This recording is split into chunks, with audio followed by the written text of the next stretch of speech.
So let's take a closer look at lists now. We said that lists are mutable objects.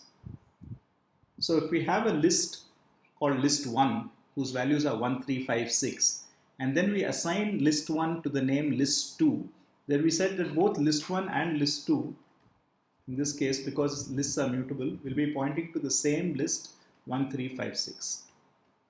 So now if I take the position 2, which is this position, and replace it by the value 7, then clearly list 1 is 1376, but because list 2 and list 1 were pointing to the same object, we have that list 2 also has the same value 1376. On the other hand, if we made this change in a more roundabout way, so what we did was we took this list and then we first took its slice 1, 3, okay, from 0 up to position 1, not 2, so I get 1, 3, then I insert a 7, and then I take from position 3 onwards, which is 6, then I also get 1376 in list 1. But on the other hand, because I used plus, what I've done is I've created a new list, okay, and therefore list 2 has not changed. In this case, list 2 remains 1356. So in other words, concatenation using plus results in producing a new list. So let's check this in the Python interpreter. So if I say list 1 is equal to 1357, for example, or 56, and I say list 2 is equal to list 1, and then I just change the position 2 of list 1, then list 1 and list 2 are both 1376. On the other hand, if I say list 1 is equal to 1356 as before, and list 2 is equal to list 1, and now I change list 1 in this slice plus concatenation way. So if I say take the first two positions, then put a 7, and then take the rest of list 1.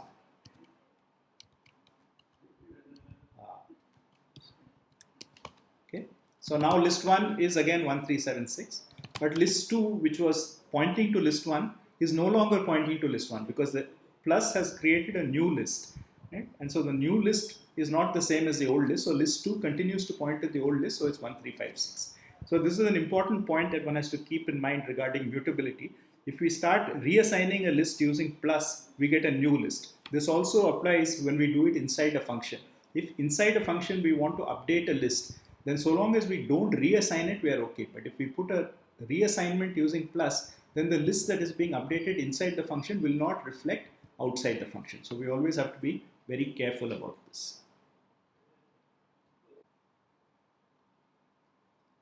Now, how would we go about extending a list? Suppose we want to stick a new value 22 at the end of a list. One way to do this is to say L is L plus 22. But as we saw, this plus operator will create a new list. So if you wanted to append a value to a list and maintain the same list so that, for instance, if it's inside a function, we don't lose the connection between the argument and the value being manipulated inside the function, this would not do. So we saw this function append in passing when we did GCD in the very first week. So append is a function which will take a list and add a value to it. So here we have said list 1 is 1356 as in the previous examples. List 2 is list 1. And now we have said take list 1 and append 12. Okay, so list 1, the way we write it is list 1 dot append, and in append we give the argument the new value to be appended. So what this does is, of course, it will make list 1 now a 5-element list with the original 1356 and a new value 12 at the end. But importantly, this is the old list 1. It's not a new list in that sense. So list 2 has also changed. Right? So append actually adds a value in place. Both list 1 and list 2 point to the new list with 12 at the end. On the other hand, if we had done it, like I mentioned, using the plus operator, then we would find that list 1 changes but list 2 does not, because as we saw before, concatenation produces a new list. So append is a function which extends a list with a new value without changing it. So append takes a single value. Now what if we wanted to append not a single value but a list of values? We wanted to actually take a list and expand it by adding a list at the end. We had say 135 and we wanted to put 6, 8, 10. Right? So we want to take 135 and we wanted to expand this to have 3 more values. So of course we can append each of these values one at a time, but there is a function which is provided which, like append, extends a list, but here this must be a list itself. Right? So list extend takes a list as an argument, append takes a value as an argument. So list1 extend list2 is the equivalent of saying list1 is equal to list1 plus list2.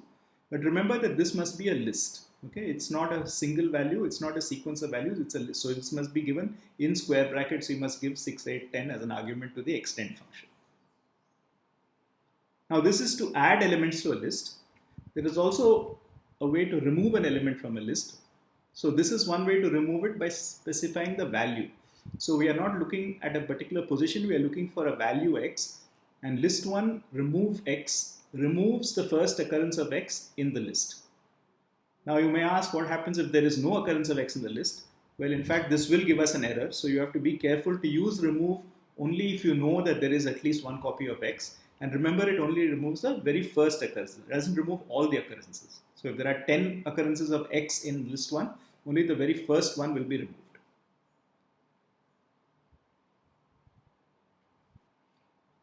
So let's explore these things. So let us start, say, with list 1.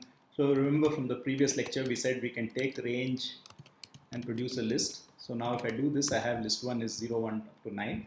Now if I say list1 dot append 12, then list 1 is appended with 12. Now if I say list1 dot extend,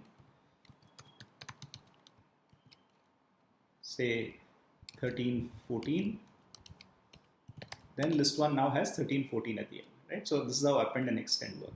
Now supposing, just for the sake of argument, I take list 2 and I make 2 copies of list 1. So now list 2 goes from 0 to 14, with a gap of course in between at 10 and 11, again from 0 to 14. Now if I say list 2 dot remove, say 5, now there are 2 copies of 5, remember, the first copy which is here at the beginning and a second copy which is later. So this will remove the first copy. So now if I look at list 2, the first one skips from 4 to 6, but the second copy is still there. If I say it again, then both copies are gone because I don't have this 4, 6, and I also don't have a 5 here. Again, it's 4, 6. Now what happens if I remove it a third time? Now I get an error saying x is not in the list. So remember that remove works only if x is in the list. If it's not in the list, you get an error. Now it's important, we'll see later, that when you get an error, it also has a name. It says it's a value error. Okay, so this will be useful because later on we will find that within Python we can actually examine errors and take alternative action if an error occurs, and we can signal what type of error it is by looking at the value that the error returns.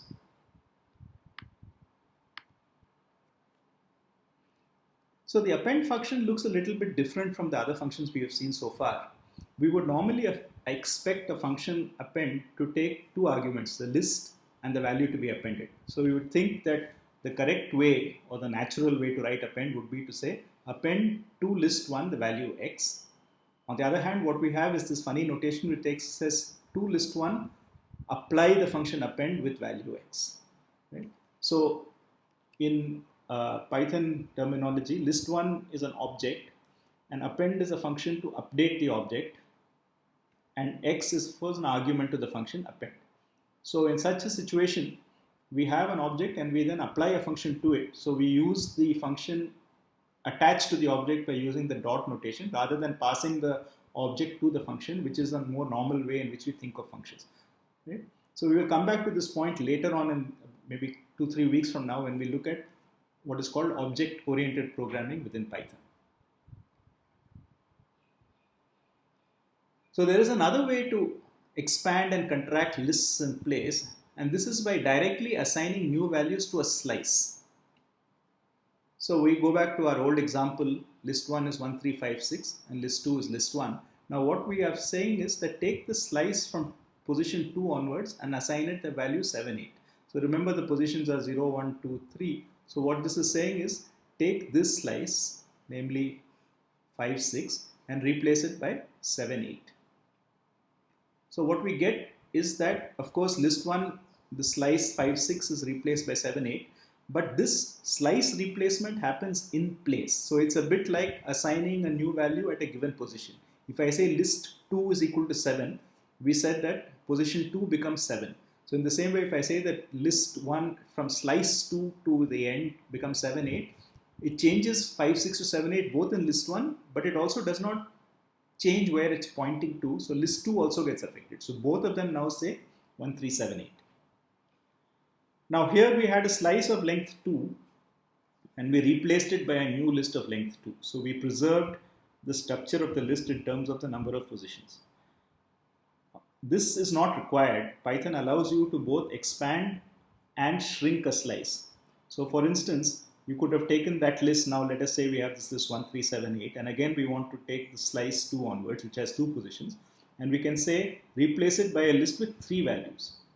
Okay, so we are saying take this list, take the slice from 2 to 3, the last 2 positions, and replace with 3 values, and what we get is the old 1, 3, and this slice has now become 9, 10, 11. So we had a 4-element list, it's become a 5-element list. So this is one way to expand a list in place using a slice.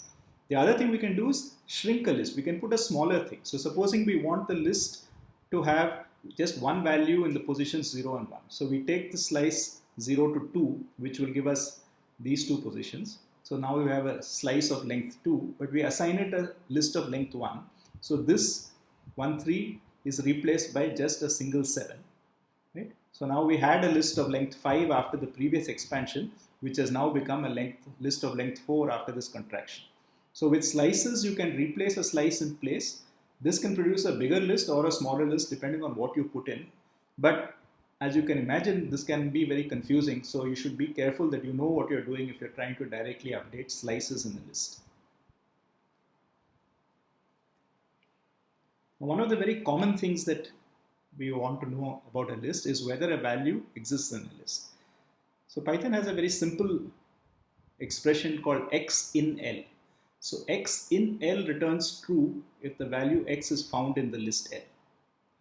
Now we can use this, for instance, to make our remove a safe operation. Before we invoke L.remove x, we first check that x actually is in L. So if x is in L, then the condition will be true, and only then will we try to remove it. If x is not in L, then we won't remove x. So in this case, we are guaranteed that L.remove will not be called in an error-prone context where it will say there is no x in L. Also recall that remove removes only the first element. So we can replace this if by a while and say that so long as there is a value x in L, keep applying remove. So this will in one shot remove all the x's in L, because every time we remove an x, we go back and check if there is still an x in L. If there's still an x in L, we remove it. So from left to right, this loop will remove all the x's in L. Now there are a host of other functions defined for lists. For instance, L.reverse will reverse a list in place. L.sort will sort a list in ascending order. You can also sort it in other orders. You can look up and see how to do that. If we only want to know where an element is in L, we set x in L. But if we want to know where it occurs, then we use index. It will find the leftmost position. But again, it will give us an error if there is no x in the list. So we should first check if x is in L and then find the index of the leftmost position. Now you might want not the leftmost but the rightmost position, so there is an R index. And there is a host of other functions, and you must look up the Python documentation. There is no way that this course or any course can cover every function which is defined in Python for every type. So you do have to look up the documentation, and if you think that there should be a function which does something natural, very often there will be. So try and look it up and see for yourself how it works and try to use it. If you have a question like, what happens if I do this? Well, Python is an interactive language. What happens if I do this? Just try it out and see, and try to figure out from what you see in the interpreter how the function works, in case there seems to be some ambiguity in the documentation. But above all, don't be afraid to see the documentation. Only by looking up the documentation will you be able to learn the Python functions that you need, because it's very difficult, as I said, to say upfront every possible function that is there. So a final point regarding lists is something we talked about in passing, which is that Since names do not have types in Python, we don't have to announce a name. Names just pop up as the code progresses. So every time a name pops up, Python needs to know what value it is. So typically the first time we use a name, we have to put it as part of an assignment. We have to assign a value to it. And that value has to be something which is computable given the current names.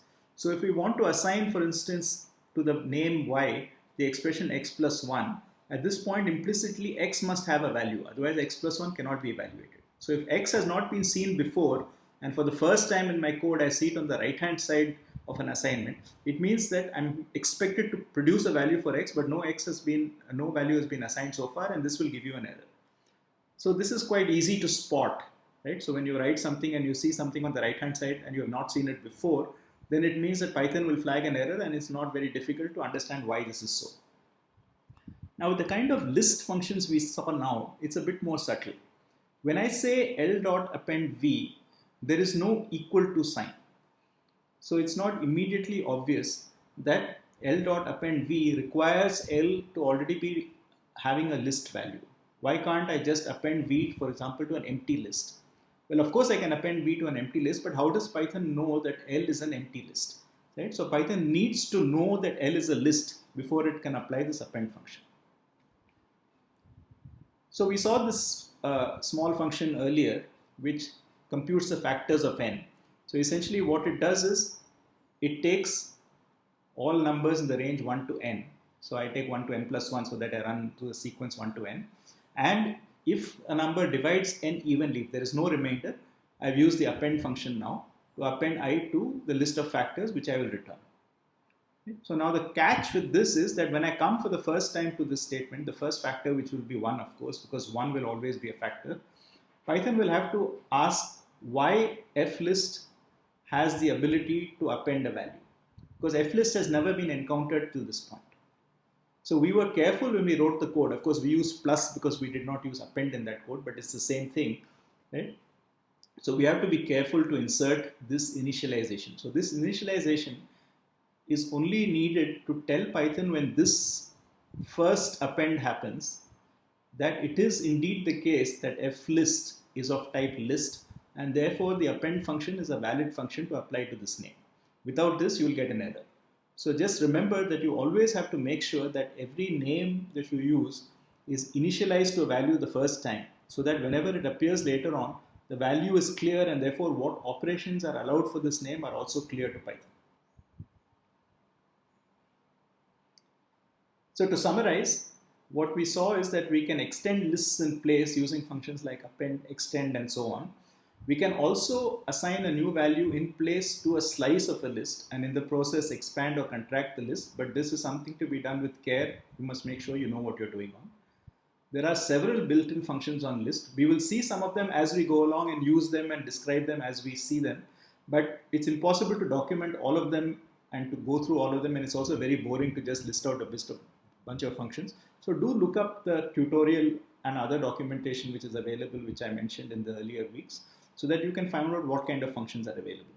And finally, don't forget that you must assign a value to a name before it is first used. Otherwise, because names do not themselves have types, Python will not know what to do with the given value, with a given name.